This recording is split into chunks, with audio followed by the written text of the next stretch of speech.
उन्हें एक निष्ठावान तथा समर्पित कर्मचारी बताया गया और उनके रिटायरमेंट जीवन की सुखमय कामना की गई थी। अंत में कार्यालय के मुख्य अधिकारी ने प्रशासन तथा साथी कर्मचारियों की ओर से एक सुंदर दीवार घड़ी, एक स्मृति चिन्ह के साथ ही रामचरितमानस की एक प्रति भी भेंट की थी। 38 वर्ष का लंबा सेवा काल पूरा करके आज वो सरकारी अनुशासन से मुक्त हो गए थे। वो 2 बेटियों और 3 बेटों के पिता थे।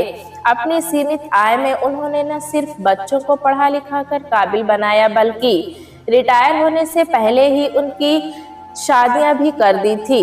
इन सब जिम्मेदारियों को ढोते ढोते वो खुद भारी बोझ तले दब से गए थे। उनकी भविष्य निधि शून्य हो चुकी थी। विभागीय सरकारी सोसाइटी से बार बार कर्ज लेना पड़ा था, इसलिए उन्होंने अपनी निजी जरूरतों को बहुत सीमित कर लिया था।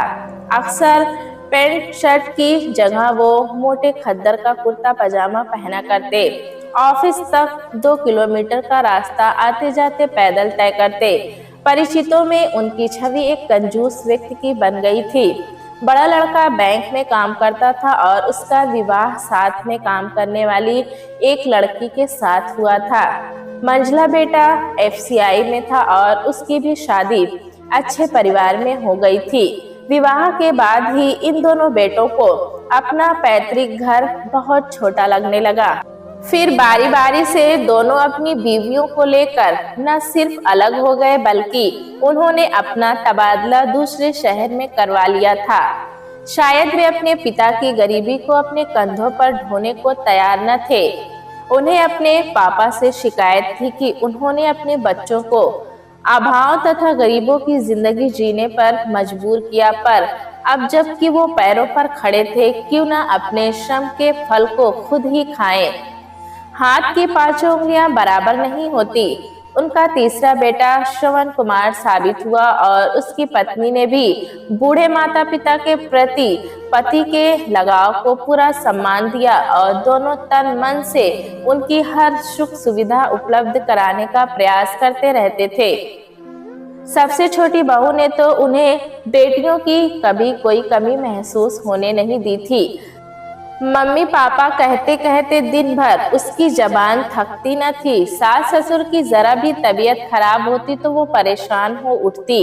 सुबह सोकर उठती तो दोनों की चरण धूलि माथे पर लगाती।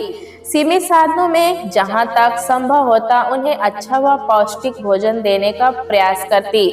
सुबह जब वो दफ्तर के लिए तैयार होने को कमरे में जाते तो उनका साफ सुथरा कुर्ता पैजामा, रुमाल, पर्स, चश्मा, कलम ही नहीं बल्कि पॉलिश किए जूते भी करीने से रखे मिलते और वो गदगद हो उठते।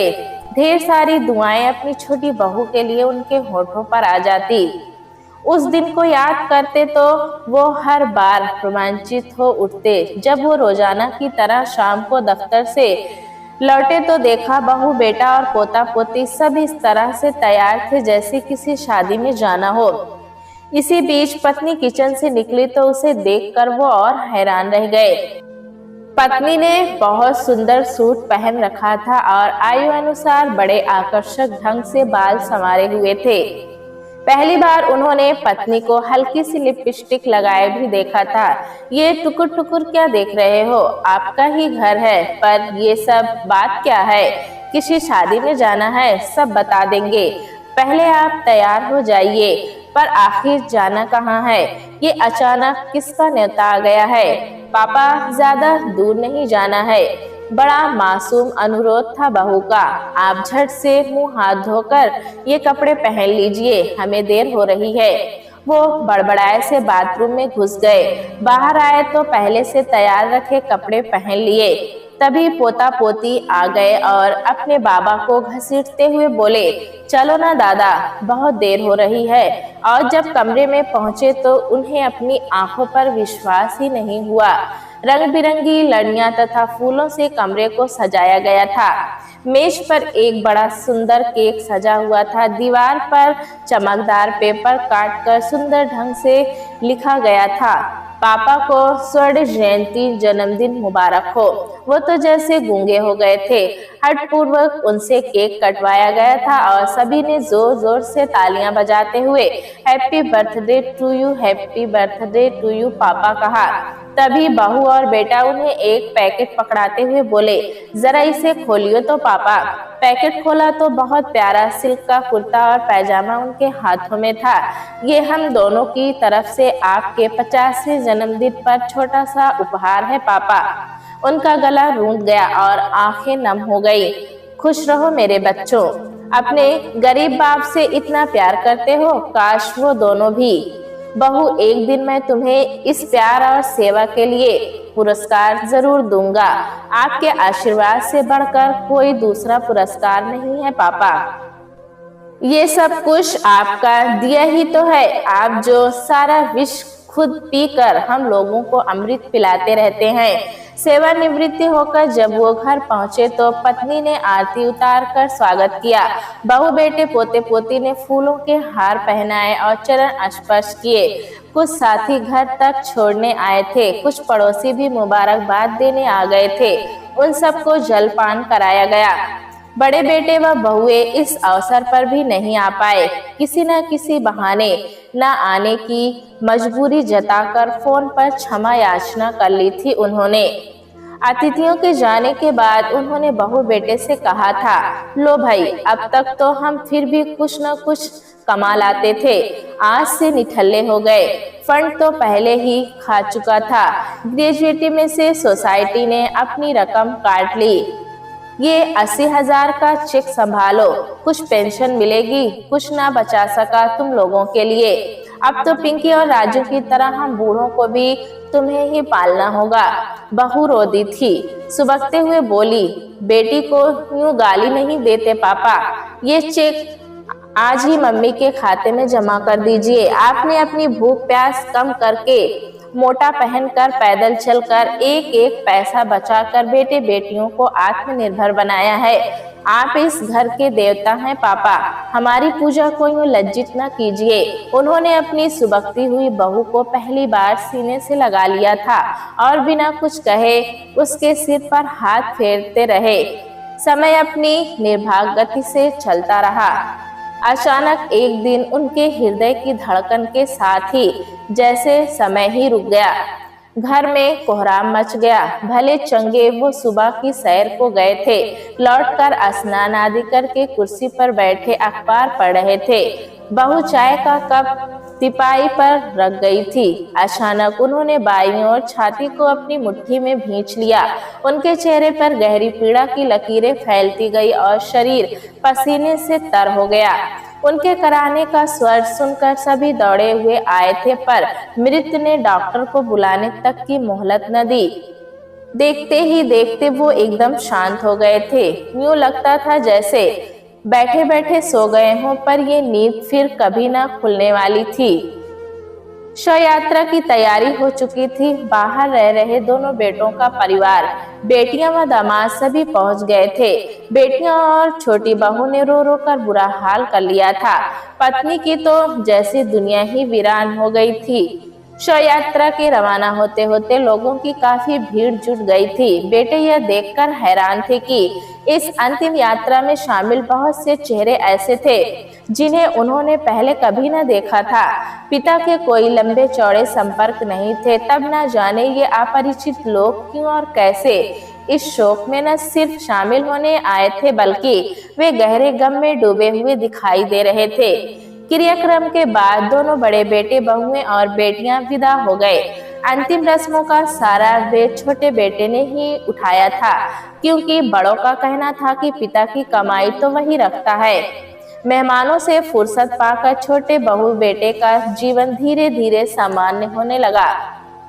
बेटे के ऑफिस चले जाने के बाद घर में बहू व सास पराया उनकी बातें ले बैठती और रोने लगती, फिर एक दूसरे को खुद ही सांत्वना देती। कुछ ही दिन बीते थे। रविवार को सभी घर पर थे। किसी ने दरवाजा खटखटाया। बेटे ने द्वार खोला तो एक अधेड़ उम्र के सज्जन को सामने पाया। बेटे ने पहचाना कि पिताजी की शव यात्रा में वो अनजाना व्यक्ति आंसू बहाते हुए चल रहा था। आइए अंकल, अंदर आइए, बैठिए ना। तुम मुझे नहीं जानते बेटा, तुम मुझ जैसे अनेक लोगों को नहीं जानते जिनके आंसुओं को तुम्हारे पिताजी ने हंसी में बदला, उनकी गरीबी भी दूर की। मुझे कुछ समझ में नहीं आ रहा अंकल, मैं तुम्हें कुछ समझाता हूँ बेटे। 10 साल पहले की बात है, तुम्हारे पिता दफ्तर जाते हुए कभी कभी मेरे खोखे पर एक कप चाय पीने के लिए रुक जाते थे। मैं एक टूटे खोखे में पुरानी सी केतली में चाय बनाता और वैसे ही कपों में ग्राहक को देता था। मैं खुद भी उतना ही फटे हाल था जितना मेरा खोखा। मेरे ग्राहक गरीब मजदूर होते थे क्योंकि मेरी चाय बाजार में सबसे सस्ती थी। तुम्हारे पिता जब भी चाय पीते तो कहते, क्या गजब की चाय बनाते हो दोस्त, ऐसी चाय बड़े बड़े होटलों में भी नहीं मिल सकती। अगर तुम जरा ढंग की दुकान बना लो, साफ सुथरे बर्तन और कप रखो, ग्राहकों के बैठने का प्रबंध हो तो अच्छे अच्छे लोग लाइन लगाकर तुम्हारे पास चाय पीने के लिए आएंगे। मैं कहता, क्या करूं बाबूजी, घर परिवार का रोटी पानी मुश्किल से ही चलता है, दुकान बनाने की तो सोच ही नहीं सकता। और एक दिन तुम्हारे पिताजी बड़ी प्रसन्नता मुद्रा में आए और बोले, लो दोस्त, तुम्हारे लिए एक दुकान मैंने अगले चौक पर ठीक कर ली है।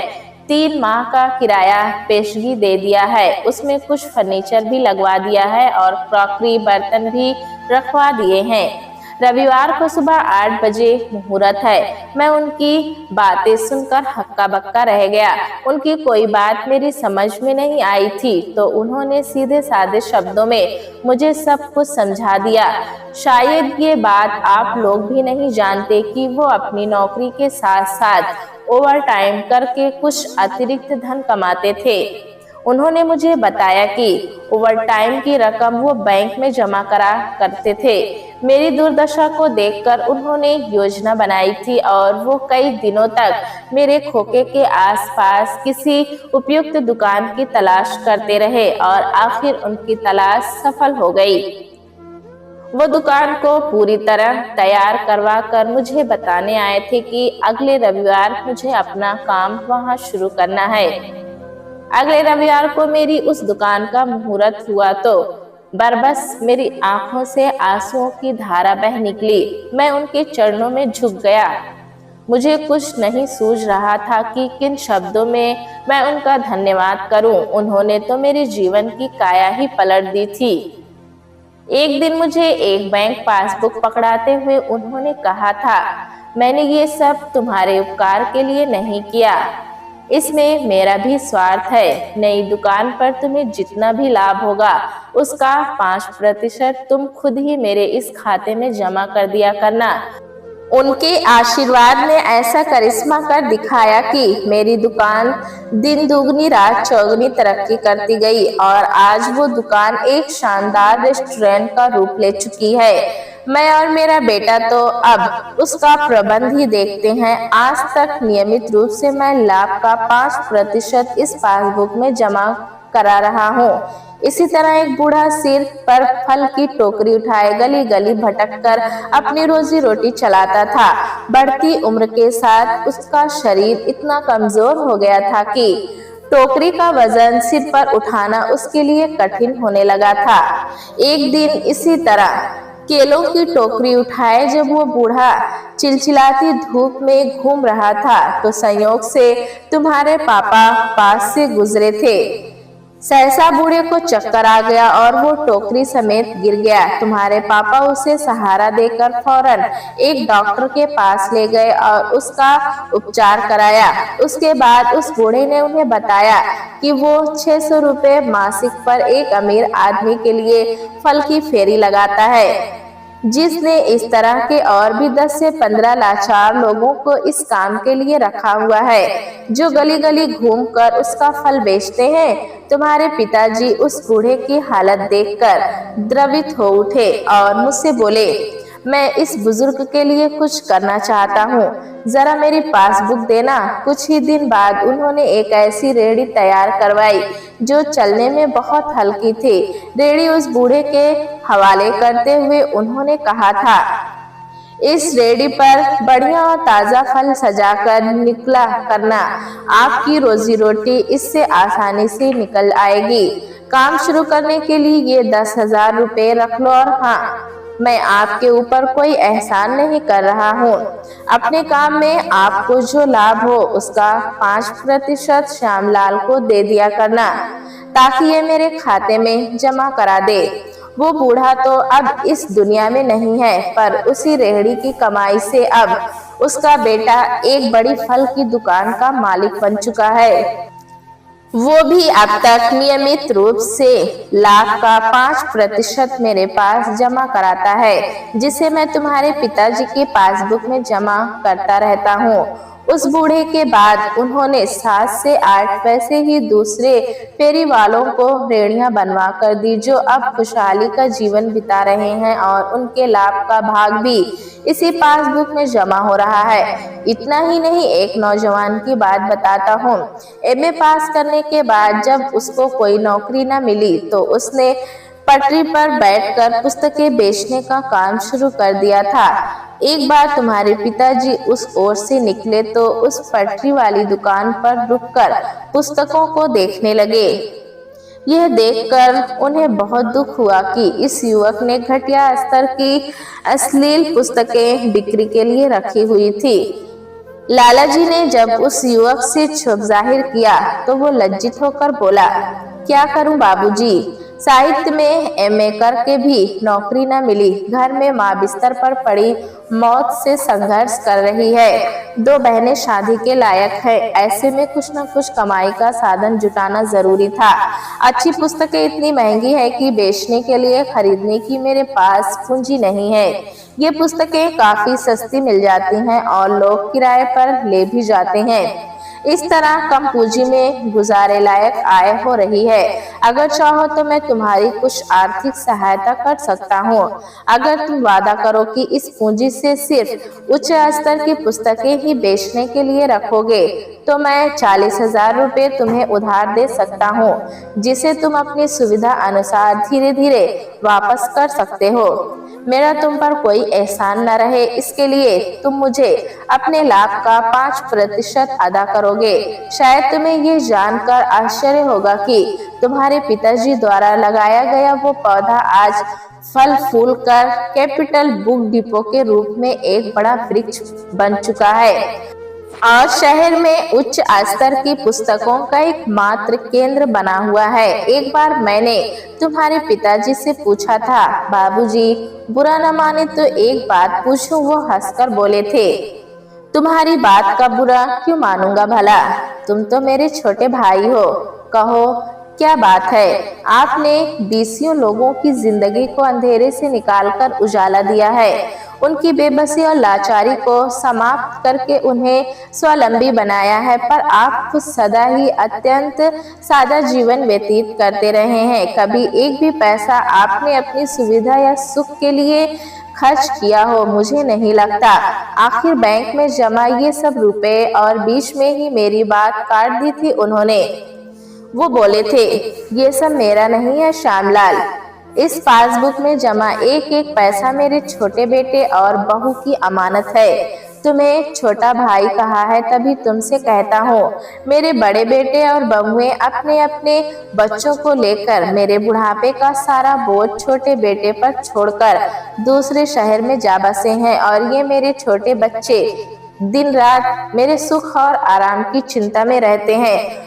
बहू ने तो मेरी दोनों बेटियों की कमी पूरी कर दी है। मेरा उससे वादा है श्यामलाल कि मैं उसे एक दिन उसकी सेवा का पुरस्कार जरूर दूंगा। मेरी बात गांठ बांध लो। जब मैं ना रहूं तब ये पासबुक जाकर मेरी बहू के हाथ में दे देना और उन्हें सारी बात समझा देना। मैंने अपनी वसीयत भी इस लिफाफे में बंद कर दी है, जिसके अनुसार ये सारी पूंजी मैंने अपनी बहू के नाम कर दी है।